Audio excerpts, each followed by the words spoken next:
we bought the restaurant. The folks bought the restaurant in 1936. They had a chance to sell a diner uptown, and while they were getting ready to open that, my grandmother died. Our place, when they bought it, it was a tea room at the time. And Hart Morrison came to them and said he had this place. He had a buyer for their diner in the town, and if they were interested, he could make something to buy this tea room at the lake. And so that's why they went to Geneva-on-the-Lake. It was real small. The first time my uncle opened it up, and we put one corner, we put some booths in there, a room, and I think it had 6 booths in there. And that was my job, to take care of those 6 tables, those 6 booths. There was an empty lot next to them, and it was just a small place at the time. And I know on one side there was the barber shop. Hyde's Barber Shop was in there. Then people by the name of Morgan, they built a little restaurant in there, which we eventually bought from them. And of course, John Zimmerman had the gas station there. It's Ohio, for a long time. In the back of John Zimmerman's was a bicycle track, and Shups rented bicycles from there.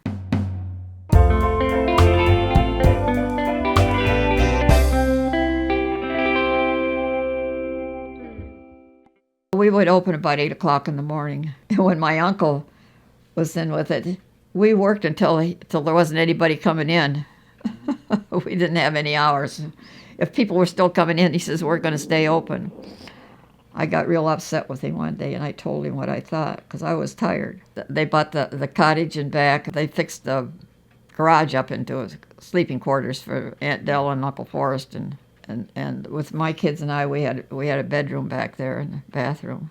Being raised up into it and everything, I never had a summer off. The kids never had a summer off because we had that. But back then, you didn't think of things like that, Do anything rather than sit down and have somebody else take care of you.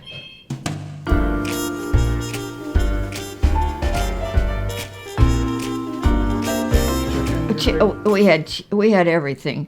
Matter of fact, one of those pictures is a menu. We used to have to write it on a board out in the front what we were having, like a half-fried spring chicken and Swiss steak and whatever we put up. We had a different menu. And of course, on Fridays we had the fish and macaroni and cheese and stuff like that. My grandmother came and she did the baking. We made all of our own homemade rolls. Everything was homemade at that time, just everything. And all her pies and her rolls and everything. And during the war, we didn't have eggs. We couldn't get eggs. We never had any butter. We couldn't have butter. So we put apple butter on the table. People from Pittsburgh came one Sunday, and they wanted eggs. And the girl said, we don't have any eggs. And he said, well, why don't you have eggs? And she said, well, I'll let you talk to the owner. So I went in and talked to them. And I said, well, we can't get eggs. I said, there's no sense. And he says, well, I have a chicken farm. He says, I've got eggs. He says, if you want, he says, I will ship eggs to you. So we got eggs from Pittsburgh.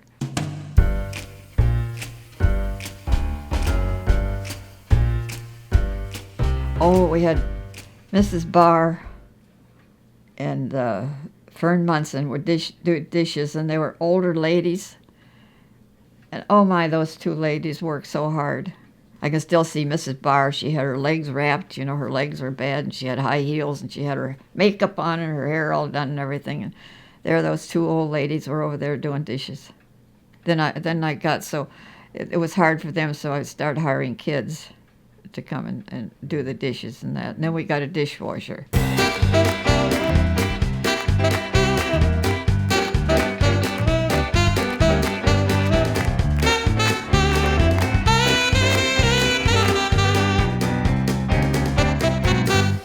It was the home restaurant when I was coming up here, and then I think it turned into the Flower Box Inn, and that is where Zeppi's is now.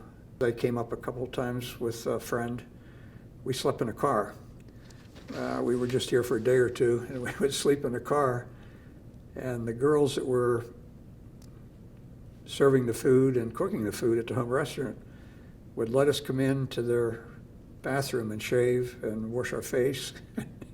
Freshen up a bit. And of course, we were swimming all day anyways. We opened up Memorial Day and then it closed on Labor Day.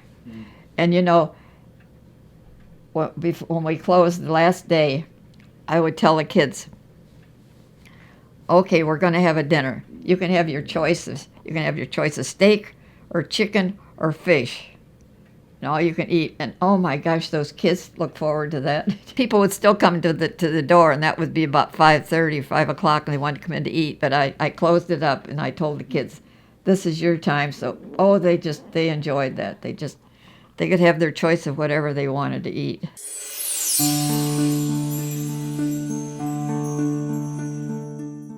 And the Argus twins were working for me, and we cleaned the grease all the time.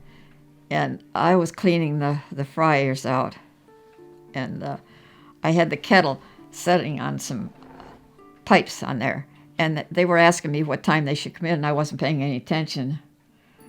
And I turned around and I poured the whole bucket of hot grease on my feet, fried my feet. Oh my gosh, I never had so much pain in my life.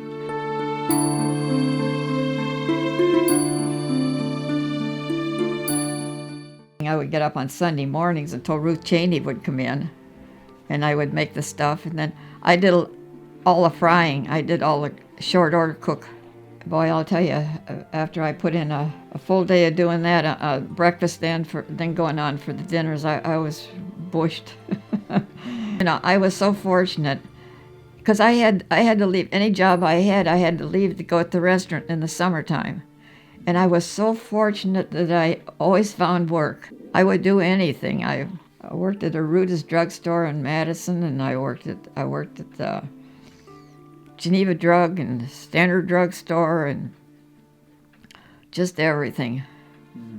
But they all hired me, and they knew I was going to have to quit. Mm-hmm. You know, when it came to May, because I had to leave to go at the restaurant. But I was very fortunate; they still hired me.